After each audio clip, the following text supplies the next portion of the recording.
जय हिंद दोस्तों। History test series में आज आपका छठा क्लास चलेगा और साथियों इस टेस्ट सीरीज में हम लोग इतिहास के वो सभी महत्वपूर्ण प्रश्नों को कवर करते हैं जो कि आपके परीक्षाओं में हर साल बार बार पूछा जाता है। इसलिए साथियों आप लोग इस क्लास को मिस ना करें, डेली क्लास को अटेंड कीजिए। तो चलिए आज हमारा क्लास नंबर 6 चलेगा और इस क्लास में आप लोग क्या स्कोर कर पाते हैं सेशन के लास्ट में आपको कमेंट करके बताना है। तो साथियों सेशन का पहला क्वेश्चन है, तत्वबोधिनी सभा की स्थापना किसने किया था। वेरी इंपॉर्टेंट क्वेश्चन है। इस क्वेश्चन को हमने कल भी आपको बताया था। चलिए आंसर बताइए, तत्वबोधिनी सभा की स्थापना किसने किया था। तो यहाँ पर इस क्वेश्चन का आंसर जो ही बच्चे ऑप्शन ए बता रहे हैं उनका बिल्कुल सही जवाब है। देवेंद्रनाथ टैगोर ने तत्वबोधिनी सभा की स्थापना किया था। यहाँ से डेट भी पूछा जाता है कि कब किया था, तो याद रखिएगा 1839 में। कब किया था? 1839 में। स्टार मार्क कर लीजिए, बार बार पूछा जाता है। आगे देखिए दूसरा क्वेश्चन है, सिंधु घाटी सभ्यता की लिपि कौन सी है। चलिए क्वेश्चन नंबर 2 के लिए आप सभी आंसर कीजिए। बिल्कुल सिलेक्टेड क्वेश्चन है, ये वही क्वेश्चन है जो आपके एग्जाम में पूछे जाते हैं। तो साथियों सिंधु घाटी सभ्यता की लिपि जो है ये क्या है, तो अज्ञात है, यानी कि इस लिपि को अभी भी नहीं पढ़ा जा सका है। तो याद रखिएगा यहाँ पर आंसर क्या होगा, अज्ञात। चलिए तीसरा क्वेश्चन है, हड़प्पा सभ्यता की खोज किस वर्ष में हुई थी। चलिए तीसरे क्वेश्चन के लिए आंसर कीजिए। बिल्कुल टॉप लेवल का क्वेश्चन है, हड़प्पा सभ्यता की खोज किस वर्ष में हुई थी। चलिए बिल्कुल सही आंसर दिए हैं, 1921 में हड़प्पा सभ्यता की खोज होती है। किसने किया था, तो नाम याद रखिएगा, दयाराम साहनी। किसने किया था, तो दयाराम साहनी ने। और इसके बाद 1922 में राखलदास बनर्जी ने मोहनजोदड़ो की खोज किया था। मोहनजोदड़ो वर्तमान में कहाँ पर है, तो पाकिस्तान के सिंध प्रांत में सिंधु नदी के किनारे बसा हुआ है। और हड़प्पा किस नदी के किनारे है, तो रावी नदी के किनारे है। चलिए आगे देखिए, भारतीय संगीत का उद्गम किस में खोजा जा सकता है।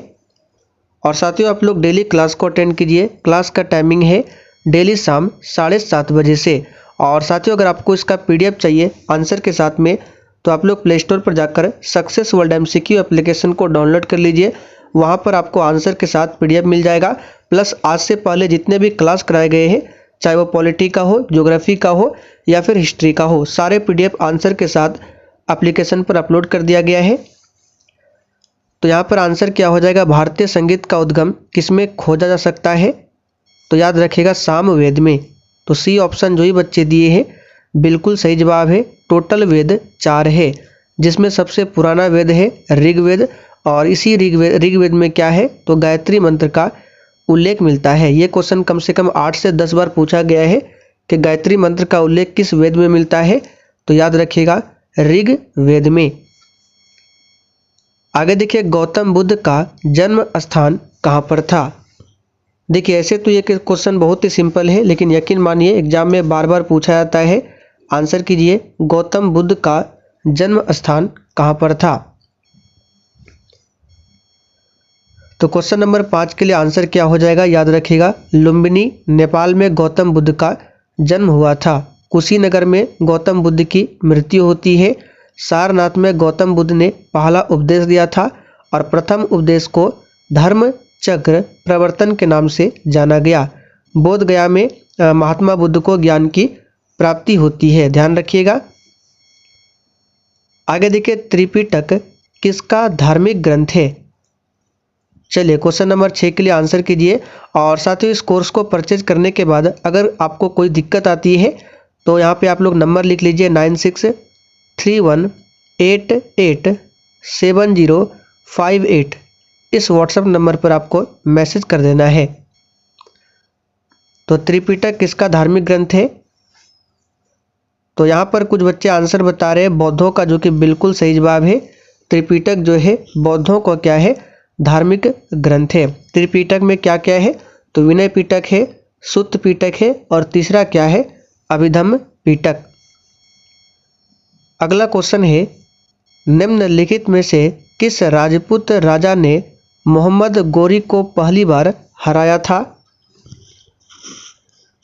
चलिए क्वेश्चन नंबर 7 के लिए आंसर कीजिए। और जिन्होंने अभी तक सेशन को लाइक नहीं किया है, प्लीज़ आप सभी से रिक्वेस्ट है कि आप सभी सेशन को साथ में लाइक करते चलिए। तो किस राजपूत राजा ने मोहम्मद गोरी को पहली बार हराया था? तो याद कर लीजिए, राय पिथौरा ने। यहाँ पर पहला ऑप्शन आपका सही जवाब है, राय पिथौरा ने। चलिए आगे बढ़ते हैं। मौर्य प्रशासन के तहत शीताध्यक्ष के प्रभारी अधिकारी थे।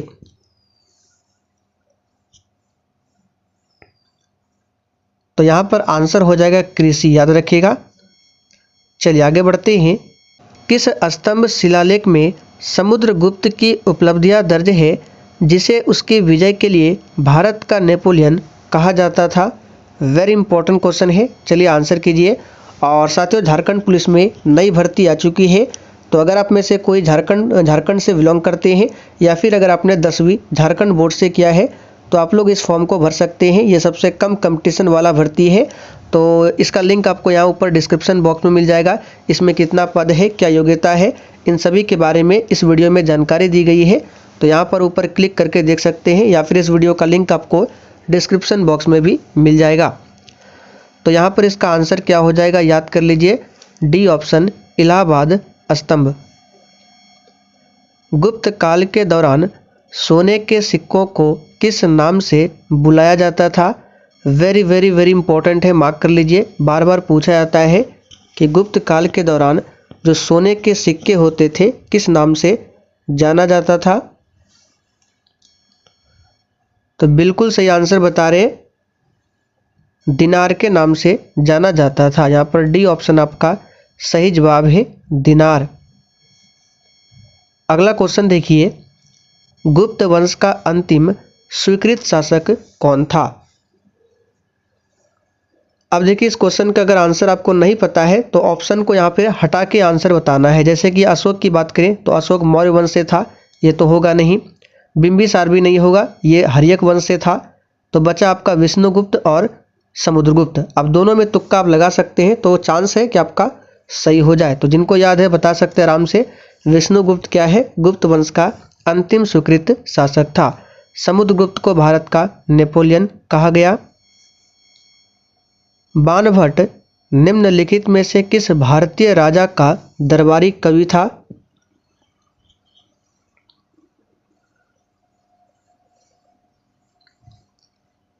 तो क्वेश्चन नंबर 12 के लिए आंसर क्या हो जाएगा? हर्षवर्धन। बाणभट्ट जो है हर्षवर्धन का क्या था? दरबारी कवि था। और बाणभट्ट की रचना याद रखिएगा, जो कि अभी तक एग्जाम में लगभग 10 से 12 बार रिपीट हो चुका है। कौन कौन सी रचना है? तो हर्षचरित। आपने भी कई बार इस क्वेश्चन को देखा होगा एग्जाम में। हर्षचरित और दूसरा कादम्बरी, ये दो रचना किसकी है? तो बाणभट्ट की रचना है।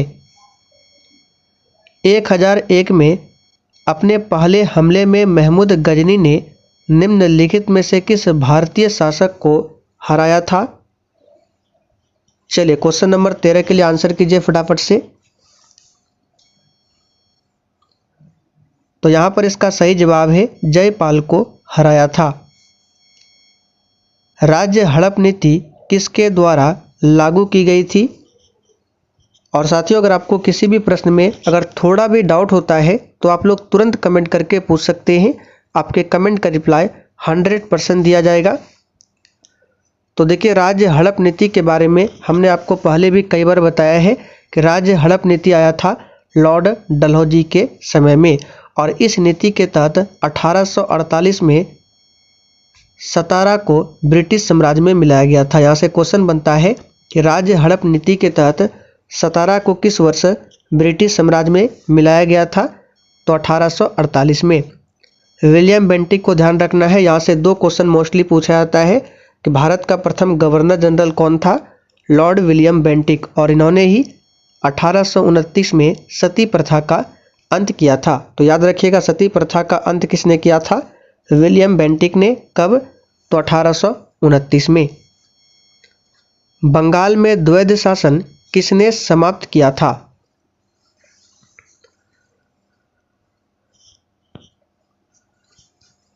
तो सिंपल सा क्वेश्चन है, बंगाल में द्वैध शासन को किसने समाप्त किया था? तो वॉरेन हेस्टिंग ने। यहाँ पर बी ऑप्शन आपका सही जवाब है, वॉरेन हेस्टिंग ने। आगे देखिए, तीसरे आंग्ल मैसूर युद्ध को रोकने के लिए टीपू सुल्तान ने अंग्रेजों के साथ कौन सी संधि किया था?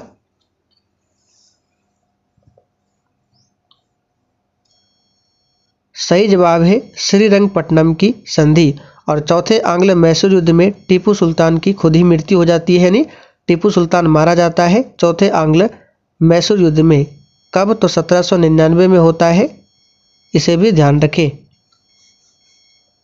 किसके समय में कोलकाता में प्रथम न्यायालय की स्थापना की गई थी? देखिए, भारत की राजधानी पहले कहाँ पर थी? तो कोलकाता।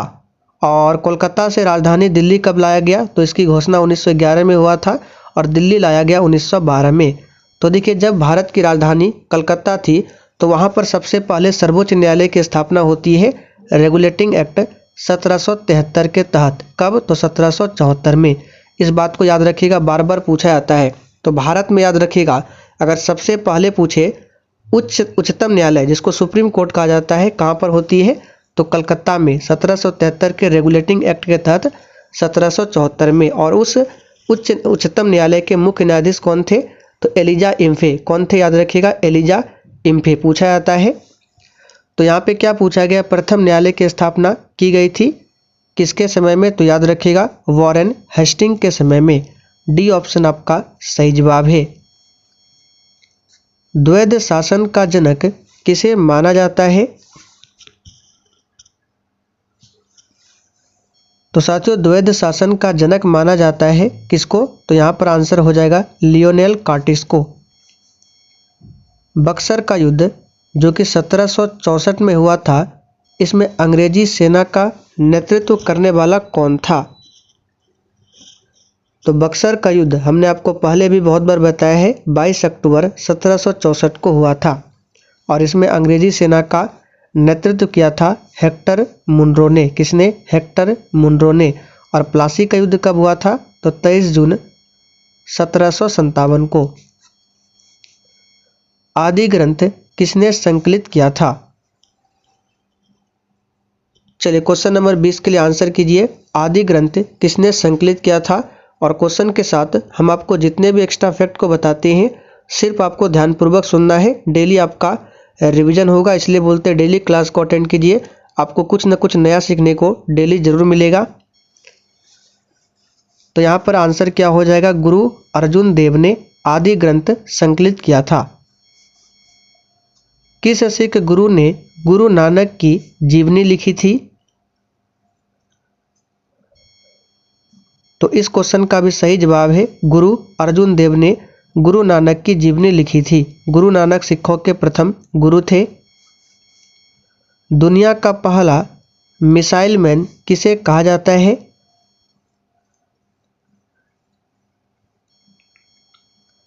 सही जवाब है, टीपू सुल्तान को दुनिया का पहला मिसाइल मैन कहा जाता है।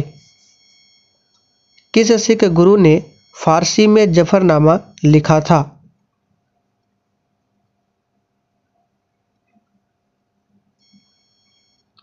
सही जवाब है, गुरु गोविंद सिंह ने, जो कि सिखों के 10वें और आखिरी गुरु थे। इनका जन्म 1666 में पाटलिपुत्र में हुआ था और इन्होंने 1699 में खालसा पंथ की स्थापना किया था। किसके शासनकाल में ब्लैक होल दुर्घटना घटित होती है? ये क्वेश्चन भी काफ़ी बार पूछा गया है, स्टार मार्क कर लीजिए। ब्लैक होल की दुर्घटना किसके शासनकाल में होती है? चलिए, बिल्कुल सही आंसर किए हैं, सिराजुद्दौला के समय में। अहमद शाह अब्दाली के प्रथम आक्रमण के समय मुगल सम्राट कौन था?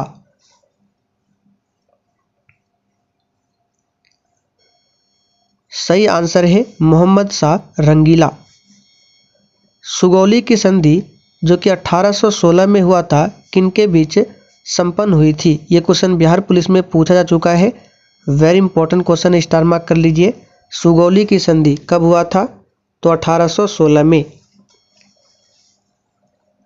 तो याद रखिएगा ये हुआ था किसके किसके बीच में, तो ईस्ट इंडिया कंपनी यानी ब्रिटिश और नेपाल के बीच में हुआ था। वर्ष 1798 में लॉर्ड वेलेस्ली द्वारा प्रस्तावित सहायक संधि को स्वीकार करने वाला सबसे पहला भारतीय शासक कौन था? चलिए अच्छा क्वेश्चन है, आंसर कीजिए। तो सहायक संधि को स्वीकार करने वाला सबसे पहला भारतीय शासक था हैदराबाद का निजाम। याद रखिएगा कौन था? हैदराबाद का निजाम। बंगाल का द्वैध शासन कब से कब तक चला था?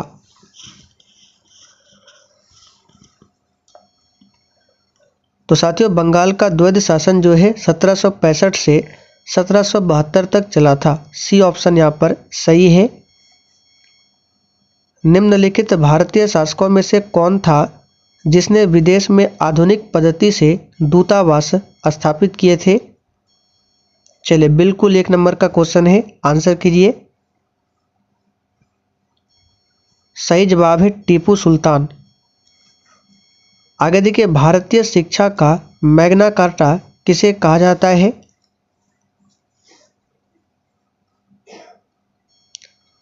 सही आंसर है 1854 के वुड डिस्पैच को भारतीय शिक्षा का मैग्ना कार्टा कहा जाता है। आखिरी क्वेश्चन आप लोगों के लिए है जिसका आंसर आपको नीचे कमेंट करके बताना है और ये एक टेस्ट के तौर पर है। ठगी प्रथा के उन्मूलन के संबंधित गवर्नर जनरल कौन थे? वेरी इंपॉर्टेंट क्वेश्चन है, प्रत्येक स्टूडेंट को आंसर करना है। अब चलिए आप लोग कमेंट करके फटाफट से बता दीजिए आपने 30 क्वेश्चन में आज कितने क्वेश्चन सही किए हैं।